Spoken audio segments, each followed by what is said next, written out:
This is Charlie, the typical high school graduate who is now faced with the decision of a lifetime. Should he go on to college like all his friends, or is it possible to become independently wealthy as a taste tester for beefeaters? Oh yes, a perplexing predicament indeed, Charlie. Maybe we can help. We're St. John Fisher College, a small liberal arts school with a humble yet proud tradition. Fisher Admissions guarantees you'll be among the finest of young minds when you enroll. It's a place where nourishment comes in many forms, educational and otherwise. A place where variety is the spice of life. And during the Fisher Admissions procedure, you won't be cast aside like a case of empties. Our registrar, the Emir C. Salabim, will see to that. Sure, there are a few lines, and the kindly old ladies from admissions may even ask you to cough, but that just eliminates the need for a physical. And once you've signed in, you'll be slinging back the jolly juice before you know it. Signing up for classes is as easy as filling out a few forms and waiting your turn. Attention, number 362, UNX. Fisher is also proud of its connection with Our Lady of the Cubed Cranium Church, and of its small, yet oh so groovy population of commuter students. Mom and Pop probably wouldn't want you to live on campus anyhow. Here's our Dean of Students, Dr. Thomas McFadden. What is he smirking at, you may ask? Well, he's watching college president William Pickett play racquetball. And when he jogs, Dr. Pickett ignores the guffaws, the tee-hees, and the pointing fingers that beg the question why, and simply plods along. Simply plods along, 3 words that seem to describe the growth of St. John Fisher College. According to legend, one day in 1948, 4 men, Ned, Ted, Fred, and Irving, dug a big hole in the ground. They wanted to create a monument to higher learning, something to inspire the youth of America to be all they could be. But they built St. John Fisher College instead. Please note the convenient parking for commuters. And just so you wouldn't end up in a deadening, monotonous mailroom sweatshop job like 23-year-old Selma Mobley here, Fisher has made a commitment to teaching the technologies of today. So what if our professors are overworked, underpaid, and clinically depressed? That doesn't mean they're a bunch of clowns. Well, maybe they are. Just don't mess with the residence advisors. If they insist your after-hours visitors haven't signed in, may God help you.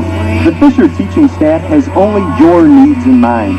They let their social lives go down the toilet and throw away any allegiance to current trends in personal appearance just for you. If you choose to enroll at Fisher, you may enjoy classes al fresco, or in the intimate company of 300 of your closest friends. Worried that you might get lost in the shuffle of huge classes? Well, don't. One good roll in the hay with a favorite professor or a little hush money to the campus ministry can guarantee a 4.0 for the semester. So at Fisher, our financial future depends on you getting good grades. Whether you learn by osmosis, by becoming a bookworm, or just by looking smart, never letting on you're really as thick as a redwood, you ensure yourself you'll never look like this scrub from Nazareth. You'll be proud and maybe a little too excited to say, hey, I'm a Fisher student. Unlike Nazareth, where guest speakers bore even a slug-like politician to death, Fisher guest speakers are invigorating, like Watergate fall guy G. Gordon Liddy, and who can forget the wacky high-spiritedness of Charles Manson. That's the kind of good, clean fun that surrounds the Fisher Media Center, headed up by Gary Call Me Scoot, 'cause I like it that way, Kumanali. It's the place where comm majors gain hands-on experience with state-of-the-art equipment, and where they can get higher than a kite if they breathe too deeply. Work with video technology, master the art of the still photo, or drool like a parson when you point the telephoto lens at the girls' dorm. And if communications doesn't work out, you can always change your major to chemistry, like many, many wonderful students have done in the past. And when the class day is over, it's time to break open the drakes, kick back, and get rude and lewd, trashed and bashed, maybe go outside and get hazed and dazed. The Fisher nightlife is hot, co-ed excitement at its finest. We say cheers to events like the non-traditional women's arm wrestling tournament. And guys, you may be big on love now, but you'll be singing soprano after you've hung by your, pants on a weekend retreat in the Adirondacks. Bye-bye, birdie. Maybe you're more laid back, huh? Then try Chico's Cabana with all-you-can-eat hot wings and 2-for-1 drafts every Friday. You'll get so orc-faced, it'll be like a second childhood. But of course, we do not live on drink alone. That's why the Fisher dining halls serve only the finest in processed meats and cheeses. And if you're really good, food services goes nuts with shish kebab.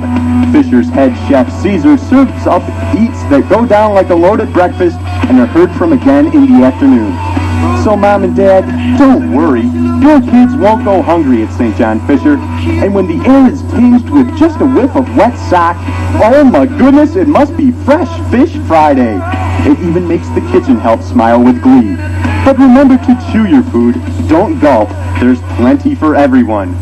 Feeling a little bloated after lunch, though? Then give Fisher Athletics a try. The Cardinals pride themselves in excellence.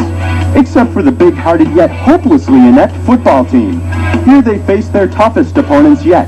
Really big traffic cones. The Cones won in overtime 27-24. Or just become a spectator and watch as Fisher's Division III hot potato team sweeps the state championships. And so with time, your 4 years at Fisher will come to a close. The friendships you make will be forever. Your broad-based liberal arts education will be invaluable. And your beer gut is just empty calories that are easy to burn off. This brings us back to our high school friend, Charlie. What will he do with the rest of his life? He wonders to himself on a lazy summer day. I'll bet those beefeater guys pull down 40 grand a year.